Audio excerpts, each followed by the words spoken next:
Halo sahabat nonton, siapa nih yang penasaran dengan kelanjutan cerita dari drama Bittersweet Tale? Yuk kita mulai aja alur cerita kelanjutan episode 7 dan 8 ya. Kali ini kita melihat saat Jejin menonton berita tentang menghilangnya seseorang yang bernama Choi di televisi. Melihat berita itu, Sena menyuruh Jejin untuk kembali ke keluarganya karena mereka udah ketahuan bohong. Tapi Jejin menolak mentah-mentah ide Sena itu. Kembali saat ini, tiba-tiba Jejin nongol di depan rumah keluarga dan Yongwon meluncurkan mobil hendak menabrak Jejin. Jejin tentu menghindar, dan Nyonya Hong segera menghampiri Jejin. Sedangkan Yongwon masuk begitu aja ke dalam rumah. Jejin lalu bertemu dengan Do-hyun dan Tae-oh. Do-hyun sangat kecewa melihat ayahnya itu dan langsung pergi ke kamarnya. Tae-oh yang berada di sana berbicara kepada Yongwon dan memberitahunya kalau Do-hyun selama ini bolos les. Do-hyun juga sebenarnya ingin memperkenalkan Soyi kepada Yongwon dan Jejin. Tapi karena situasi nggak memungkinkan, Tae-oh mentraktir Do-hyun dan Soyi makan untuk menghibur Do-hyun. Malam itu, Nyonya Hong, Yongwon, Jejin berbicara bersama. Di sana, Yongwon langsung menyerang Jejin tentang perselingkuhannya dan bagaimana Jejin selama ini melakukan operasi bayangan. Yongwon nggak mau mendengar apapun lagi tentang alasan Jejin dan pergi begitu aja. Sedangkan Nyonya Hong meminta agar Jejin tuh sadar kalau Sena tuh mendekati Jejin untuk menghancurkan keluarga mereka. Tapi cinta memang buta. Di klinik, Yongwon menjelaskan ke sekretarisnya tentang bagaimana perbuatan Sena. Yongwon ingin melidiki kenapa Sena sampai berbuat segitunya. Sedangkan di tempat lain, kita melihat Sena mengunjungi sebuah panti asuhan dan meminta izin untuk menginap di sana selama beberapa hari. Jiun mendatangi klinik Jejin bersama dengan Kyung-tae. Jiun meminta agar Kyung-tae mencari informasi mengenai Sena. Tapi tiba-tiba Tae-oh juga mendatangi klinik itu. Dan akhirnya, Jiun berbicara berdua dengan Tae-oh. Tae-oh mengatakan kalau dulu Jejin tuh jatuh cinta kepada Jiun. Jejin juga udah mengetahui kebenaran mengenai Jiun. Jadi Jiun nggak perlu kecewa. Sebenarnya siapa sih Tae-oh ini? Maunya apa sih dia? Tae-oh juga menceritakan kalau Jejin udah kembali ke rumah.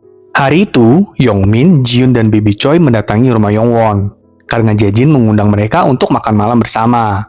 Jejin yang memasak untuk mereka. Semua orang kaget melihat makanan yang terhidang di atas meja. Tapi Jejin bilang kalau makanan-makanan inilah yang sebenarnya dia sukai selama ini. Tapi nggak akan pernah bisa dia makan di rumahnya sendiri. Jejin juga menambahkan kalau sebenarnya Jejin yang mereka kenal tuh adalah Jejin yang palsu. Dia berpura-pura menjadi anak dan suami yang baik. Bahkan menjadi dokter palsu yang melakukan operasi bayangan. Jejin bilang kalau keluarganya membuat dia hidup dalam kepalsuan. Nggak sampai di sana, Jejin bahkan mengungkapkan kalau ayahnya tuh nge-frame ayah Yongwon. Bahkan sampai membuat ayah Yongwon bunuh diri. Terkaget-kagetlah Baby Choi dan Yongmin mendengar hal itu. Jejin menambahkan, karena itulah Nyonya Hong membawa Yongwon ke keluarga itu. Nyonya Hong juga merencanakan pernikahan Jejin dan Yongwon. Saat Nyonya Hong menyangkalnya, Jejin memutar rekaman audio bagaimana bapak emaknya merencanakan nge-frame ayah Yongwon. Dan bagaimana mereka juga membuat Yongwon dan Jejin menikah. Wah, gila-gila. Tapi yang lebih gilanya lagi, ternyata Sena memperhatikan keluarga ini dari kamera tersembunyi dong. Astaga, ampun-ampun deh ini. Yongwon kemudian menghampiri Jejin yang sedang mengemas kopernya. Jejin kemudian bilang kalau tujuannya pulang adalah untuk mengungkapkan seluruh kebenaran ini, agar Yongwon juga bisa hidup bebas sekarang. Karena Jejin udah muak menjalani kehidupan palsunya selama ini. Saat Jejin ingin minggat, Yongwon memperingatkannya kalau Jejin tuh lagi dimanipulasi oleh Sena. Tapi Jejin ngekeh mengatakan kalau itu pilihannya sendiri dan kemudian pergi. Saat Jejin pergi, Yongwon dan Nyonya Hong juga mengikuti Jejin dengan mobil mereka masing-masing. Di bandara, Yongwon dan Nyonya Hong memperhatikan Jejin dari jauh. Di sisi lain, Sena mendatangi bandara dan bertemu dengan seorang pria. Ternyata pria itu adalah Yosup. Dia adalah bawahan keluarga Jejin selama ini dong. Yosup meminta agar Sena meninggalkan balas dendamnya. Tapi Sena bilang kalau dia nggak bisa. Karena Yongwon udah menyakiti dirinya selama ini. Buset dah, geneng banget ini cewek. Sena meminta Yosup untuk memasang kamera di ruang tamu. Ternyata. Setelah itu, kita melihat Sena datang ke tempat Jejin berada. Tapi dia hanya memperhatikan Jejin, Nyonya Hong, dan Yongwon dari kejauhan, tanpa menghampiri Jejin. Setelah lama menunggu Sena nggak datang-datang, Jejin pun akhirnya pergi dari sana. Jejin kemudian mendatangi kliniknya dan meratapi hubungannya dengan Sena. Yongwon pun datang dan memberikan foto keluarga mereka, yang kemarin itu dikirimkan oleh Sena. Yongwon mencoba menyadarkan Jejin kalau Sena itu loh cewek jahat. Tapi Jejin tetap aja buta dan tuli deh. Yongwon juga bilang kalau kemungkinan sasaran Sena selanjutnya adalah Do-hyun. Yongwon meminta agar Jejin gak tersesat sebagai seorang ayah.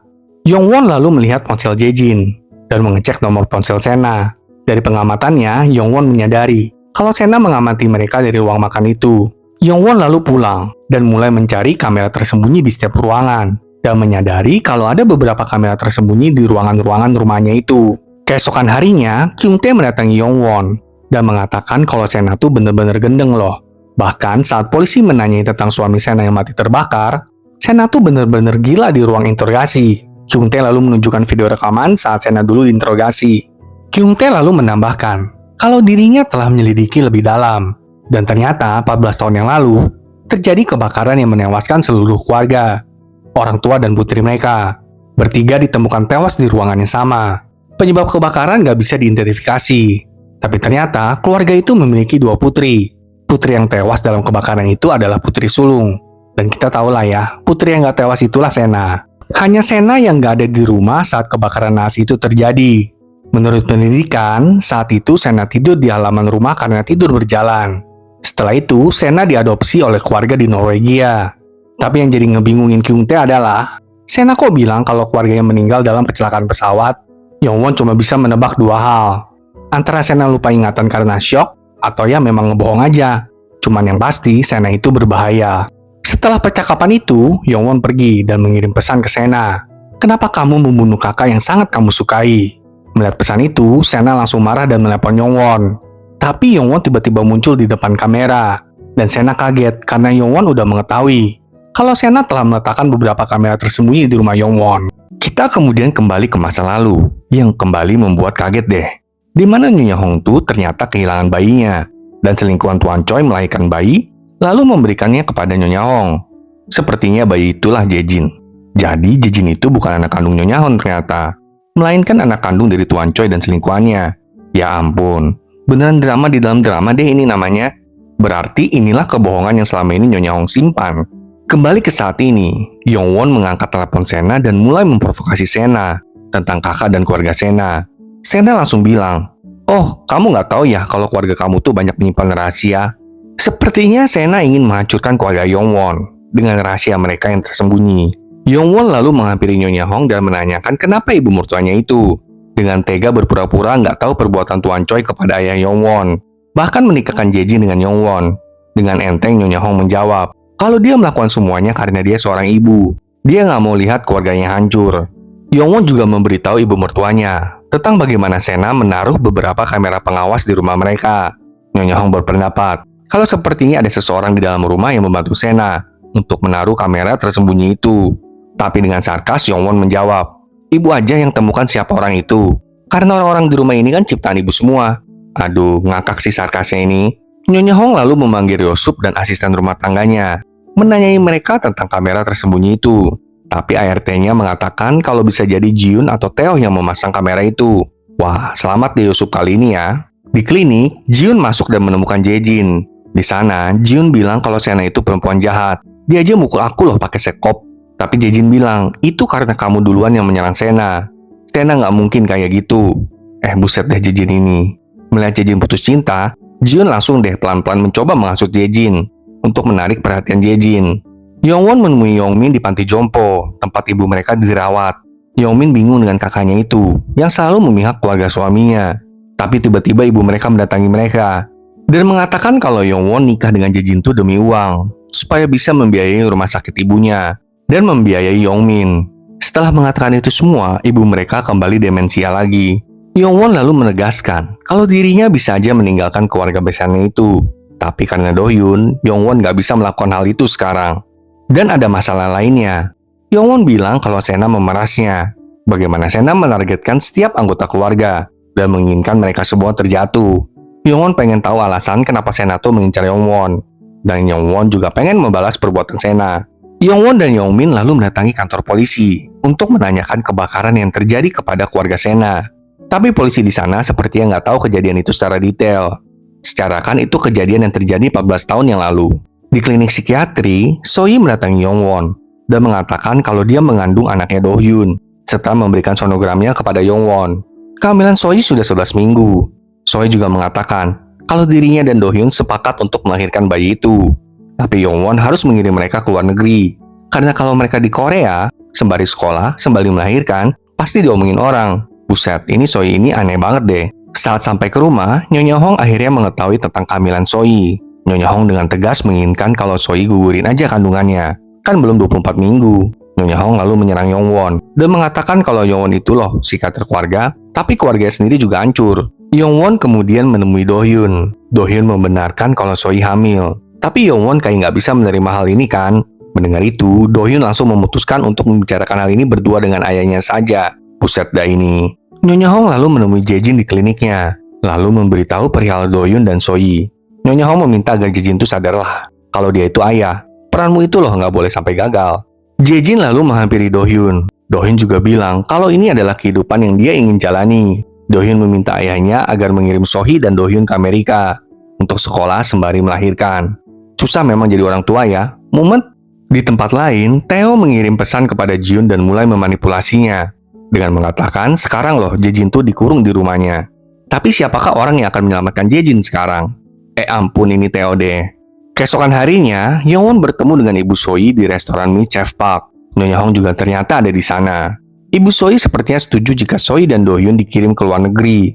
Tapi Nyonya Hong menawarkan uang dalam jumlah yang besar agar Soi pergi dari kehidupan Do-hyun. Mendengar itu, Ibu Soi langsung marah dan pergi meninggalkan mereka. Setelah itu, Yongmin, Yongwon, dan Sung Jae mendatangi detektif Cha.